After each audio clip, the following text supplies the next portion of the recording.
आदरणीय माता बहन भाई बंधु सभी को सर झुकाकर प्रणाम करता हूँ। तो आज विचार मंच पे आज के विचार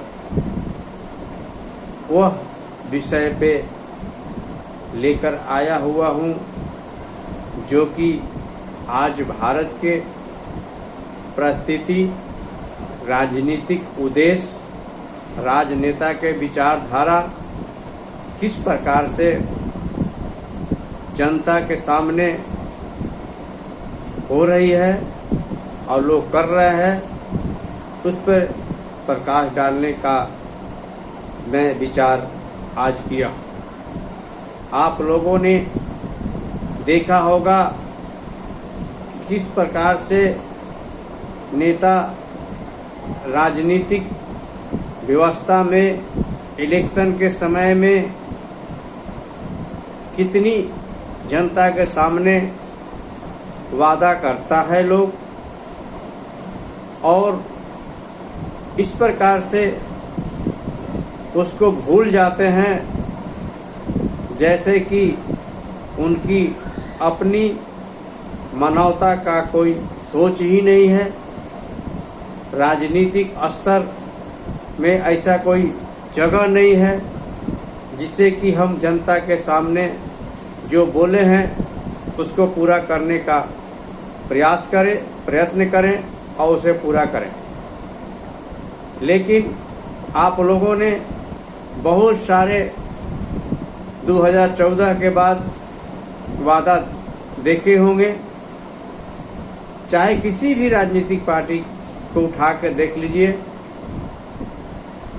कि अनेक प्रकार के चीज़ के लोग इस तरह से अपने जनता के सामने प्रस्तुत किए थे जैसे कि जनता ने यह मन बना लिया कि इस पार्टी को जिता देने से ये सारे समस्या जो बोल रहे हैं वो समाधान हो जाएगा और सारे काम पूरी कंप्लीट हो जाएगी। लेकिन जितना भी पीछे काम बोला गया था उस काम को पूरा तो हुआ ही नहीं, लेकिन अब उस काम को याद भी नहीं किया जाता है।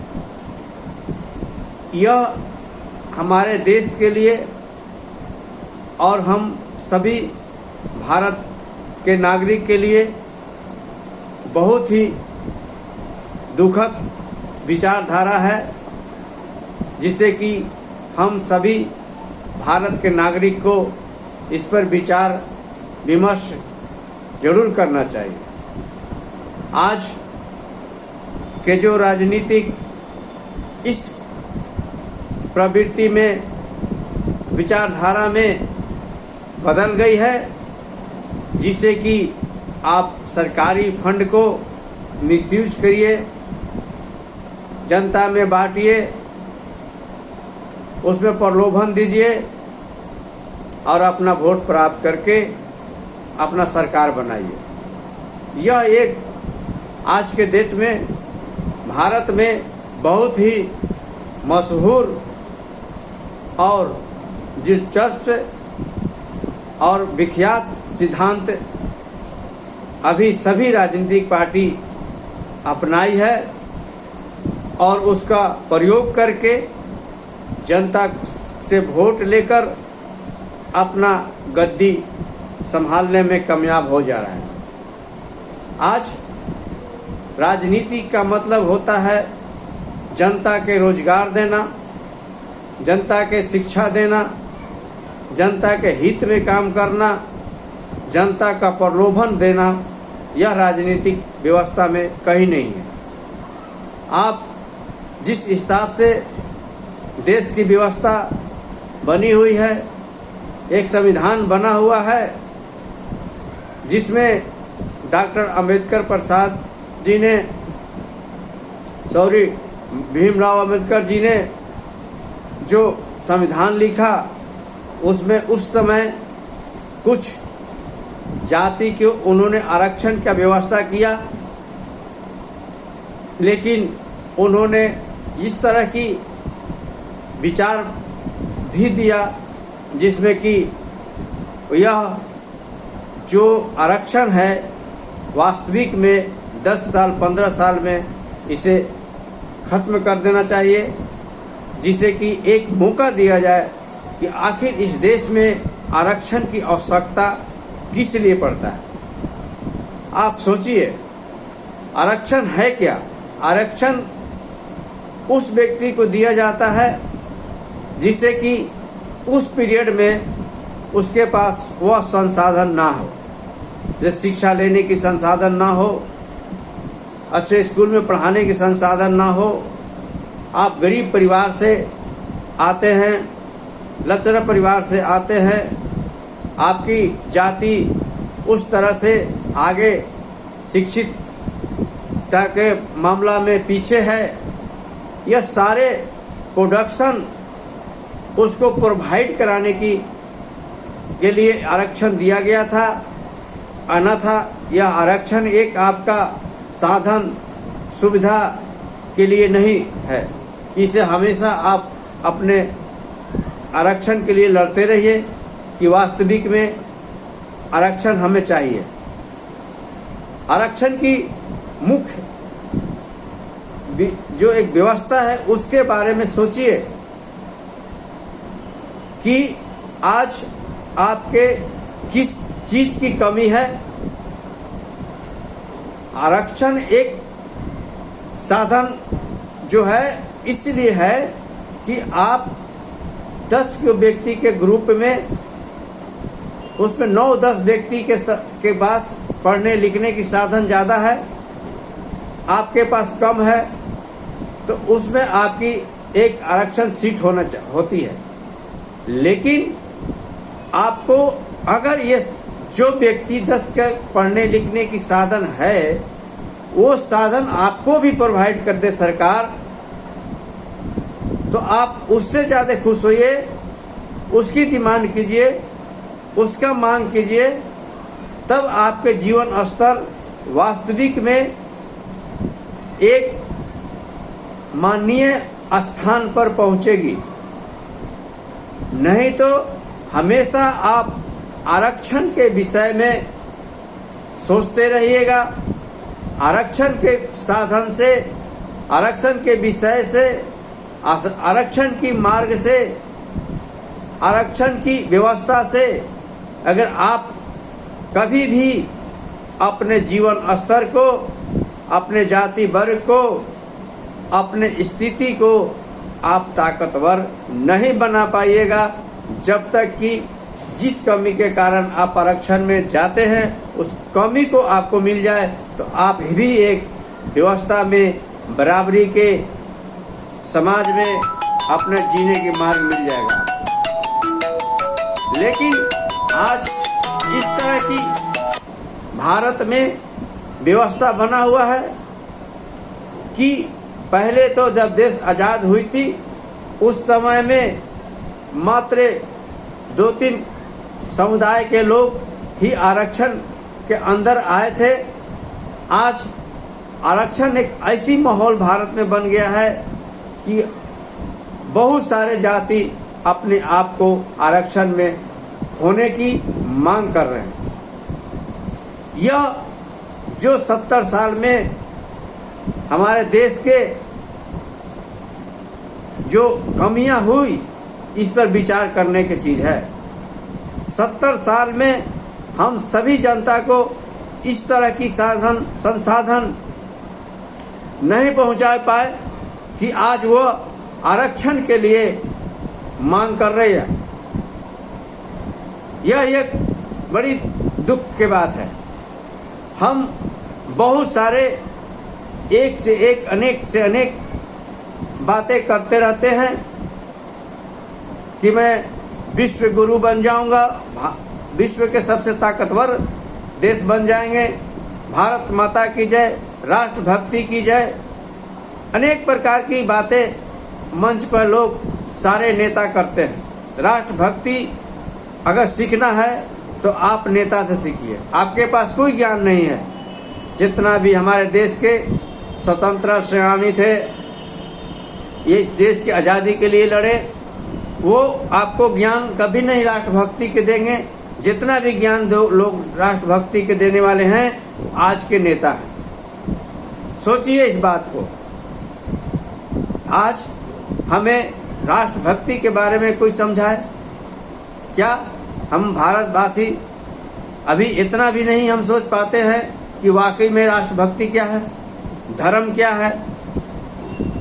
ये तो हर भारत के नागरिक बहुत अच्छी तरह जानते हैं और अच्छे तरह से निभाना भी जानते हैं और अपने धर्म को पालन करना चाहते हैं, दूसरे के धर्म को मान सम्मान देना चाहते हैं। एक दूसरे में इस तरह से भारत के संविधान में लिखा हुआ है और भारत के संविधान से भी ऊंचा भारत के नागरिक के विचारधारा में यह तरह की व्यवस्था स्थापित हो रखा है। इसको किसी के सलाह, किसी के विचार, किसी की शिक्षा, किसी के नीति और किसी को धर्म रक्षा करना और धर्म के बारे में बताना ये कोई आवश्यकता ही नहीं है अपने देश में। भारत के नागरिक बहुत ही व्यवस्थित विचारधारा में और सभी धर्म के मानने वाले विचारधारा के इस धरती पर हैं, इसलिए धर्म के विख्याता हैं और धर्म के बारे में एक एक चीज हर भारत के नागरिक की जानकारी है। ये जरूरी चीज को समझिए। आप किस लिए आरक्षण में हैं उस विषय पर विचार कीजिए और उसको भारत सरकार से मांगिए कि हमें आरक्षण नहीं चाहिए, हम किस कारण से आरक्षण में हैं वो व्यवस्था को पूरा करना है कीजिए। हमें आरक्षण की जरूरत नहीं है। तो इस तरह की आज भारत में माहौल बन गई है कि आप देखिएगा तो मेरे ख्याल से पूरे पॉपुलेशन के आप गणना कीजिए तो 50-50 हो गई है। 50% नन आरक्षण और 50% आरक्षण। बताइए, आरक्षण का भी जो जाति है वो एडिशन हो रहा है, जबकि संविधान लिखियाता बाबा साहब अम्बेडकर जी ने उस समय ही बोल दिए थे कि यह आरक्षण मात्र हम 10 साल 15 साल के लिए कुछ जाति या वर्ग को दे रहे हैं, जिससे कि आगे बढ़ने की मौका मिलेगा और खुद हम जनता को यह आरक्षण के हटाने के लिए मांग करना चाहिए था। जबकि आज हमारे देश में उल्टी विचारधारा बन गई कि हमको भी आरक्षण चाहिए, हमें भी आरक्षण चाहिए। आप सोचिए, आपके पास 2 पैर है, इसमें से एक पैर आपके किसी कारण से कमजोर है, तो आप आगे भी पीढ़ी के लिए उस कमजोर पैर के लिए आप बैसाखी मांगना पसंद करिएगा, तो उस पैर को ही आगे पीढ़ी के लिए मजबूत करने के लिए मांग कीजिएगा कि आखिर मेरा पैर कमजोर क्यों हो रहा है। पैर के अगर आप बैसाखी मांगते रहिएगा तो हमेशा आप बैसाखी पर ही रहिएगा, आपका पैर कभी भी मजबूत नहीं होगा। आप कभी भी आप 2 पैर पर खड़ा होकर स्वावलंबी होकर अपने जीवन को जीने का महसूस नहीं कीजिएगा। ये सारे विचारधारा हम सभी भारतवासी को लाना चाहिए और आरक्षण के वास्तविक में खिलाफ में लड़ना चाहिए। और खिलाफ में लड़ने का मुख्य कारण है कि किस कारण से हम आरक्षण में जा रहे हैं, उस वस्तु को अपनाने के लिए सरकार से डिमांड करना चाहिए। आरक्षण में होने के लिए कभी भी डिमांड नहीं करना चाहिए और कभी भी अपने आप को विचार नहीं करना चाहिए। यह एक मानव के एक कलंक है, एक व्यवस्था है। आप आधा अधूरा एक संघर्ष के जीवन जीने के मार्ग अपना रहे हैं।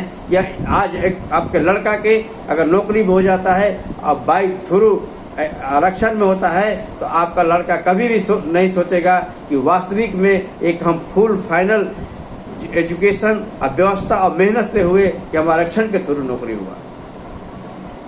यह सोचनीय विषय है। कभी कभी तो यह घातक भी होती है। हर चीज में आरक्षण है, शिक्षा में आरक्षण है, डॉक्टरी मेडिसिन में आरक्षण है, पुलिस में आरक्षण है, आपके समाज सोशल वर्क में की व्यवस्था में भी है। आप एक सोचिए, एक आरक्षण से हुए डॉक्टर कि क्या आपको उचित मेडिसिन की व्यवस्था हो सकता है? कहीं ना कहीं तो जरूर कमी आएगी। कमी आने से क्या होगा? हरासमेंट आप होइएगा, उचित व्यवस्था नहीं मिलेगी, उचित सोच नहीं मिलेगी, तो उससे भी भारत के या किसी भी व्यवस्था में क्वालिटी और कमी आती है। इस पर भी मानव जाति के आरक्षण को मांगने वाले व्यक्ति को, आरक्षण देने वाली सरकार को समीक्षा करना चाहिए और सोच करना चाहिए। इस सभी पर विचार करना चाहिए। अच्छा, आज के डेट में अब क्या हुआ है? पहले लोग आरक्षण के लाभांतरित कर करके लोग अनेक प्रकार की अपनी क्षेत्रीय पार्टी, नेशनल पार्टियां, एक जाति के ग्रुप बना के, तो अनेक प्रकार की अपनी एक समूह बना के, पार्टी बना के लोग सरकार बना लेते थे। अब एक भारत में एक नई व्यवस्था आई है, एक नई सोच आई है, जिसे कि आपको फ्री की व्यवस्था, डायरेक्ट बैंक में पैसा डालने की व्यवस्था, ये भी एक बहुत बड़ा ही आरक्षण की तरह एक मतलब एक समझ लीजिए कि घातक व्यवस्था है। यह अभी आज के डेट में कोई जनता इसे समझ नहीं रहा है और राजनीतिक पार्टी के तो इससे कोई मतलब नहीं है। उससे आपको वोट चाहिए, और कौन ऐसा व्यक्ति है जो कि बिना सरकार में बैठे हुए आपको एक पैसा भी फ्री दे देता है? अपना पैसा तो उसको एक भी नहीं है। भारत के सारे पैसे को आप सरकार बना देते हैं, उसके हाथ में चला जाता है, अपना तो है नहीं कुछ, उसको देने में उसको क्या दिक्कत है? आपको दे देगा। फंड ट्रांसफ़र करना है, कमाई तो है ही है एक सीधा साधन से, पैसा तो दे ही रहा है। आप हम सब जनता भारत के वही पैसे दे रहे हैं, उसको बस इसी तरह के घुमानी है, यहाँ का पैसा यहाँ, यहाँ का पैसा यहाँ का पैसा। बताइए, इस तरह की लाभांतरित करके जनता से वोट लेकर अपने आप को कामयाबी प्राप्त कर रहा है लोग, और जनता इस चीज़ को वास्तविक में कभी भी गहराई से सोच नहीं रहा है। थोड़ी सी लाभांतरित होकर किसी भी व्यक्ति को प्रोत्साहन करना, उसे अच्छा समझना, उसको गुड्स गवर्नर कह देना, ये सब हम लोग के वास्तविक में निंदनीय सोच है। इस पर हम सभी भारतवासी के वास्तविक में मैं बार बार कहता हूँ कि आप हमेशा अपने योग्यता के आधार पे रोजगार की मांग कीजिए और अपने बच्चे के अच्छे शिक्षा की मांग कीजिए। आप दो चीज़ की मांग कर लीजिए, आपकी विचारधारा ऐसी बन जाएगी कि जो सरकार कुछ भी चीज़ आपके नाम से फ्री का अनाउंस करता है, फ्री बांटने के अनाउंस करता है, फ्री अनाज देने की बात करती है, चाहे कुछ भी तरह के फ्री का अनाज देगा, आप उसको घृणा के रूप में नहीं देखने लगेगा। तो मैं कहता हूँ कि मैं जो बोल रहा हूँ उसमें वास्तविक में सच्चाई है। आप अपने आप इंडिपेंडेंट, आज किसी भी चीज़ का फ्री के आवश्यकता क्यों पड़ता है लोगों को? इसलिए कि आपके पास उचित रोजगार नहीं है, उचित शिक्षा नहीं है, उचित व्यवस्था नहीं है, उचित समाज नहीं है। इस सारी चीज़ की कमी के कारण में आप अपने जीवन को वास्तविक में सही लाइन लेंथ पर नहीं पहुंचा पाते हैं, जिससे कि आपके जीवन में सरकार के मनोकांक्षा से आपको कोई लाभांतरित चीज़ मिल जाती है तो आप खुश हो जाते हैं। आप किसी को लाभांतरित करने की अपने जीवन को प्रण लीजिए, विचारधारा कीजिए, तो तब देखिए अपने जीवन में कितनी आपकी खुशी आएगी और जीवन के जीने की मज़ा आएगी और लहर आएगी। इस पर विचार करके अपने जीवन को जीने का प्रण कीजिए, विचार कीजिए, और किसी भी चीज़ को वास्तविक में फ्री का आदत स्वीकार मत कीजिए। आपको फ्री उतने सरकार देगी कि आप आगे ना बढ़ें। एक दायरा के अंदर में अपना रोटी कपड़ा खाना पीना खाकर और किसी व्यक्ति को वोट देकर उसे आप खूब बना लीजिए, तरक्की कर लीजिए, आप उतने पर ही रह जाइएगा। कभी भी आप एक मानवता के आधार पे जीवन जीने की शांति प्राप्ति नहीं मिलेगी। इसलिए आप सभी से मेरा निवेदन है कि वास्तविक में रियल ज़िंदगी जीने की आदत डालिए। कोई भी सरकार फ्री कुछ नहीं देता है, आप विचार मानिए, आप ही का पैसा आपको दे देता है, इससे आप बहुत ज़्यादा उस पर विश्वास मत कीजिए, बहुत ज़्यादा अच्छा सरकार मत समझिए। आपको केवल लाभांतरित करके अपने वोट लेने की विचारधारा है। जो मुद्दा है उस मुद्दा को उससे बात कीजिए। आप रोजगार के लिए बात कीजिए, शिक्षा के लिए बात कीजिए। मैं बहुत बार इस शब्द को यूज कर रहा हूँ, इसलिए कि हमारे जीवन में, मनुष्य के जीवन में, प्राणी को आगे बढ़ाने में ये दो चीज़ बहुत ही कामयाब होता है। और कहीं सरकार के आप लोगों ने देखा होगा, सारे बुजुर्ग लोगों ने देखा होगा 40 साल 50 साल पहले कि मंदिर बनाना एक संत महात्मा के काम होता था, किसी सरकार को उसमें इंटरफेयर करने की आवश्यकता नहीं होती थी। आज बस वही हिंदू मुस्लिम सिख ईसाई के बात कर करके लोगों को कन्वर्ट करके अपने तरफ लाके वोट की जो एक व्यवस्था होती है वो इकट्ठा करने में आज कामयाब हो जा रहा है। हम लोग सोच रहे हैं कि नहीं, ये बहुत बड़ा धार्मिक विचारधारा के पार्टियां हैं, ये है वो है। संविधान सभी के लिए एक समान है, यह संविधान में लिखा हुआ है। और जिस देश का संविधान में जो चीज़ लिखा हुआ है उस संविधान पर सरकार ना चले तो वो एक तरह के समझ लीजिए कि एक डिवाइडेशन वोट का विचारधारा के आधार पर वो सरकार चल रही है। ये सारे कहानी बनाकर पूर्ण मोहम्मद बन जाता है, वोट इकट्ठा हो जाता है, जिससे लेकिन आखिर आपका आर्थिक स्थिति वहीं को वहीं रह जाता है। इसलिए आप जब भी विचारधारा को सोचिए तो आर्थिक स्थिति को बढ़ाने के लिए, रोजगार को बढ़ाने के लिए, अच्छे शिक्षा प्राप्ति के लिए किसी सरकार को वोट दीजिए और उसी पर वोट देकर किसी को सरकार को विजय बनाइए। आप कभी भी विचार मत बनिए कि कौन अनाज दे दिया, कौन 2000 रुपया दे दिया, कौन हमको फ्री में दे दिया, कौन हमको श्री राम कहने की शिक्षा दे रहा है, कौन हमको धार्मिक शिक्षा दे रहा है। इस तरह के विचार पर आप कभी वोट मत दीजिए। इसी वाणी के साथ मैं आज का वाणी को समाप्त करता हूं और सभी को, जनता को हाथ जोड़ के विचार मंच के माध्यम से आप सभी को प्रणाम करता हूं। जय हिंद, जय भारत। और सभी भारत के जनता स्वच्छ रहे उसे ईश्वर से प्रार्थना करता हूं। जय हिंद, जय भारत।